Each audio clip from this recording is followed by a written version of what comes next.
جان ایلیے کی شاعری پر تو عموماً بات ہوتی رہتی ہے، لیکن ان کی اس مشہور کتاب شاید کے دیباچے کو بہت کم لوگ اس گہرائی میں پڑھتے ہیں۔ اگر آپ اس کا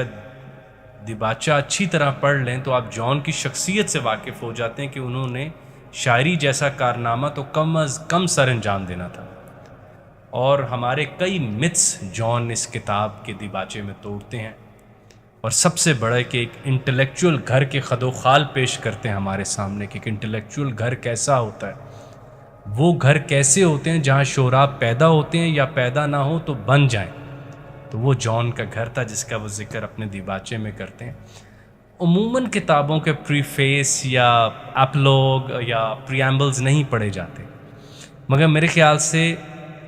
مجھے کہہ لینے دیں کہ ان کا دیباچہ بھاری ہے کئی اردو کی دوسری ویسے نثری کتابوں، اور اب میں اس کے اوپر جو گفتگو فرماؤں گا وہ تقریباً وہ ایکوریٹلی وہ نہیں ہوگی، لیکن وہ اسی کے اندر سے موجود ہے کہ جان اس کے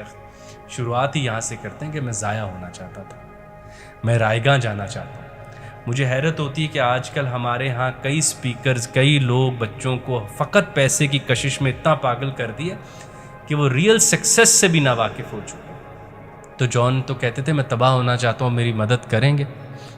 اور ان کی بربادی ہماری کامیابی سے بہتر نکلی، ان کا غم ہماری خوشی سے بہتر نکل آتا ہے۔ وہ ہم ہمیشہ کہتے ہوتے ہیں کہ ونسنٹ کی جو زندگی ہے وہ کمپلیٹ نہیں ہے، مگر ہماری کمپلیٹ زندگی ونسنٹ کی زندگی کے پاس بھی نہیں جا سکتی۔ جان بھی ان میں سے ایک آدمی۔ تو میں یہ تو نہیں کہوں گا کہ ہم سارے جو ہیں وہ جان میں کمی کوتاہی تو شعراء میں رہ ہی جاتی ہے، اور بلکہ احمد جاوید صاحب فرماتے ہوتے ہیں